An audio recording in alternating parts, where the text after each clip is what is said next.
So speaking of tearing up and that whole thing that I just did, Terry made a comment in my last video that when I signed off and started to tear up, she burst into tears. But I've had people comment on that before, and I don't know what my problem is. I'm not a major crier. I don't like sit and cry things out, and maybe if I did that occasionally, I wouldn't tear up as much as I do. I'm not really sure, but pretty much most of my adult life, I've sort of been that way, and I just choke up very easily, and just certain things get to me. And so anything about my kids, my husband, my family, my parents, my husband's parents, even certain passages in the Bible get me. I used to not be able to pray out loud, and in fact, a lot of times I still will choke up when I'm praying out loud, in a group, if I'm asked to pray. I don't know what it is. My husband's the same way, and it's ridiculous, and I'm not sad.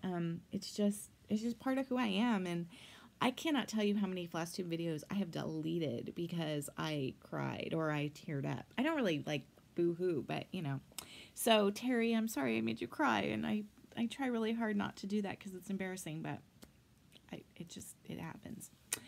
Okay, Ellen asked about Jack's Tree Farm, and have I seen Jack's Tree Farm? She was asking about this related to me saying no more new starts, no more buying, no more new starts, having a plan, working on one thing, blah, blah, blah, blah, blah, which I'll get to more of that in a second here. But I have seen Jack's Tree Farm. I love it. I love it like I love pretty much every single series imaginable.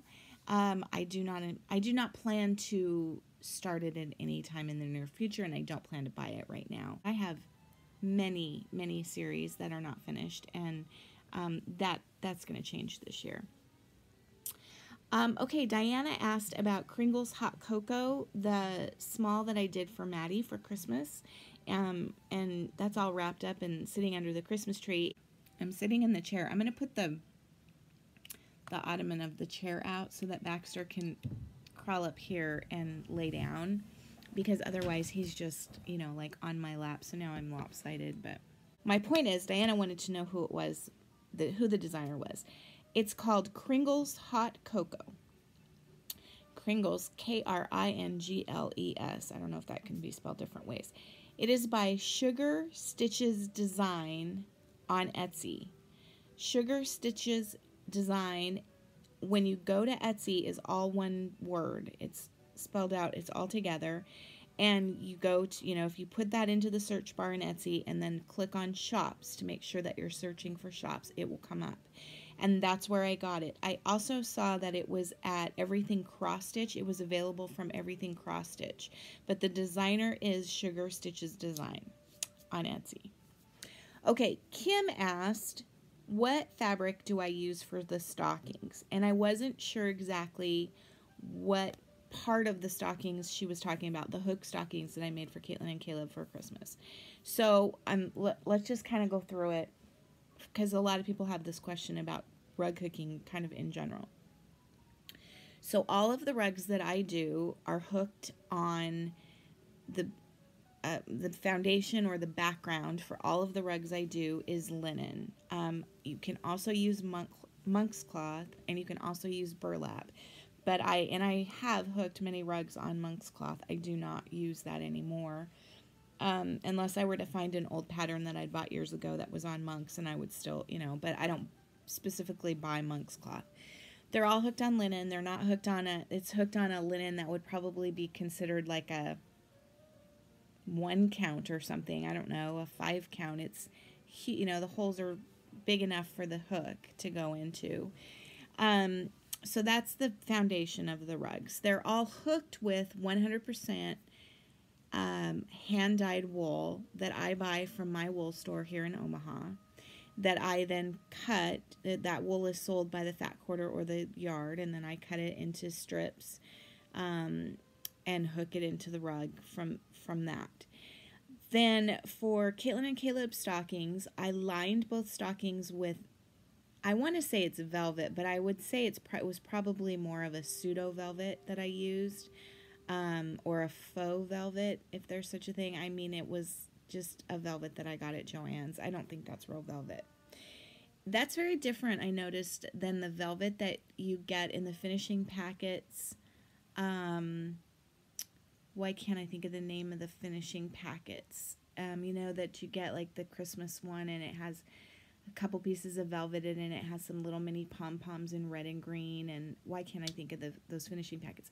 But that velvet is a much finer quality velvet. It's a much more densely woven velvet. Same with if you've ever bought a hands-on design kit.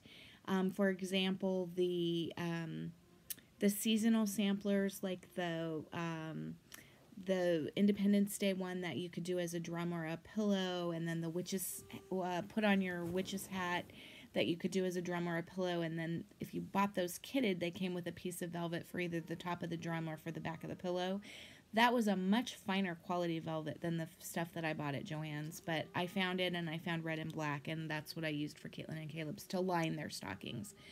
And then on the back, I used a red checked flannel that I also bought at Joann's, and I bought 3.5 yards of that so that if they ever have children, I wish you guys could see this dog. He first of all, I'm covered in white hair, and he just laid on my stomach, and like, yeah, he's a huge baby. Anyway, he's a sweetie.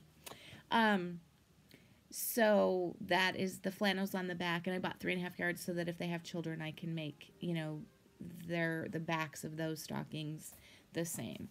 So Kim, I hope that answers your question. If it doesn't, email me or write on this video and let me know if you still have more questions. Okay, 1952 Troubles asked, and I'm not sure if you're asking this jokingly, 1952, but how do you hook a rug? I actually did a rug hooking tutorial, and now I can't remember if it actually ever uploaded. I had some problems with it. But way back in the beginning, and there are many, many tutorials on YouTube by people who are much better than me at filming this sort of thing.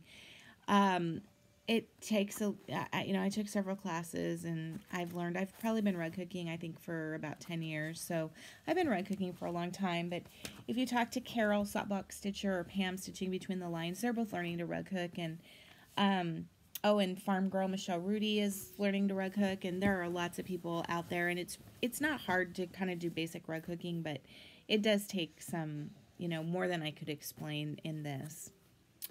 Okay, when that was it kind of for questions. I realized in the last video that I said I had 2 weird obsessions. I said I was off the Trodden trail and I had 2 weird obsessions, but I only talked about one. And one is the coffee cups, and the fact that I have seasonal coffee cups, and the first thing I do when the season changes is get down the new coffee cups for that season.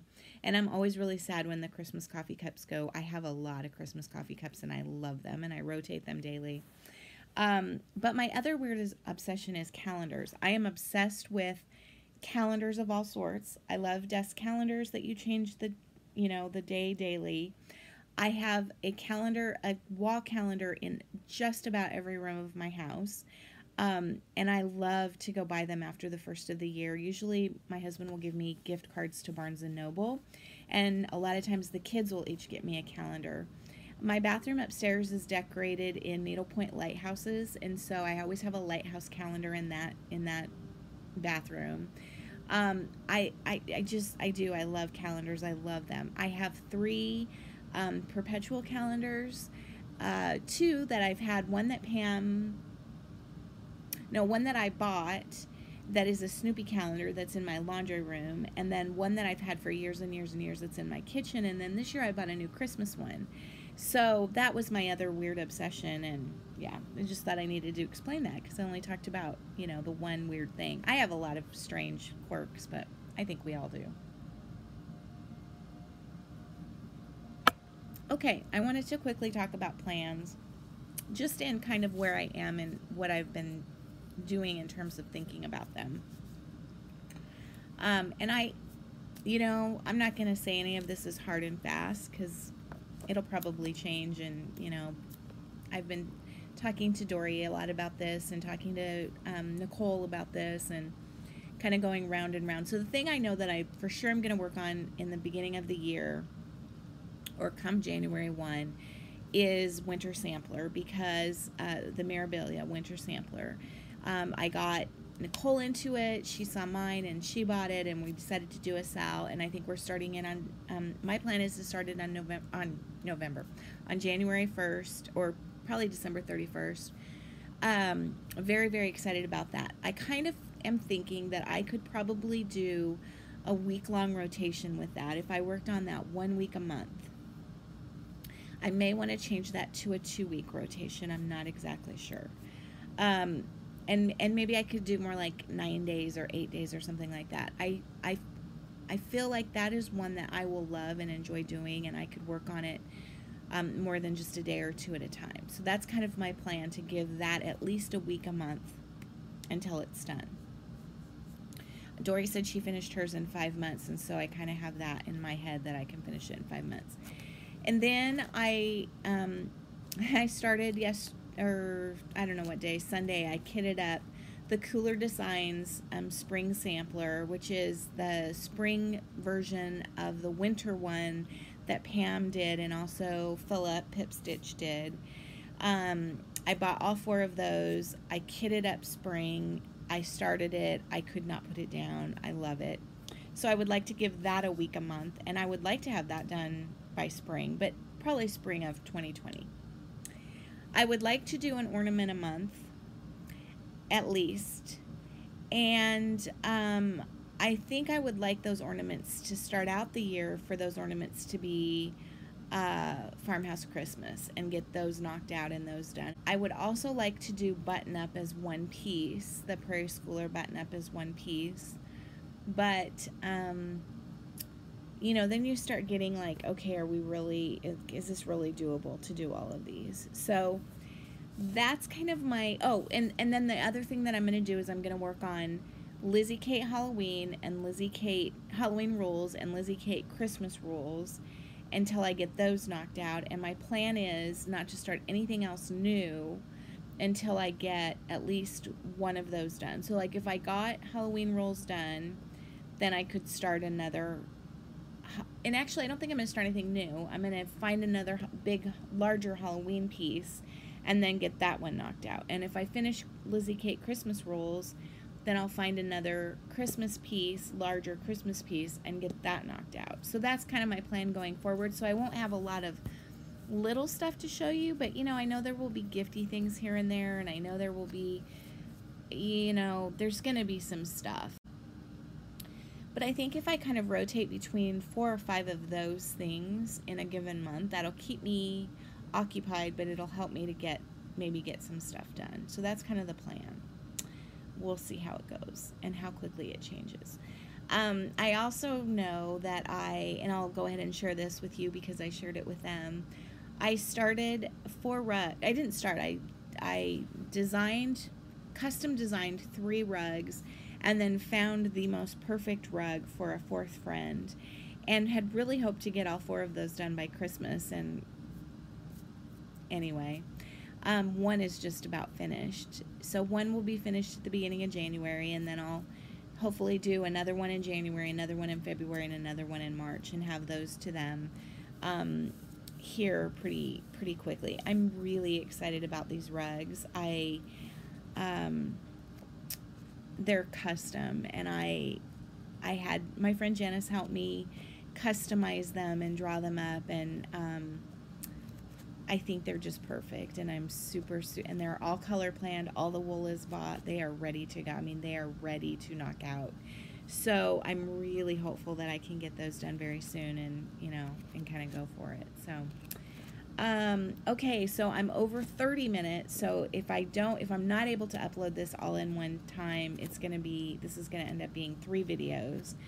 But you don't need to hear me blather on about anything else. So I'm gonna let you go. I will not post again before Christmas, guys. I hope you do have a very, very Merry Christmas. I probably won't get to post in between Christmas and New Year's, and so I'm gonna say Happy New Year's to you all. Hope you're all well, and I can't wait to talk to you in the new year. Bye, guys.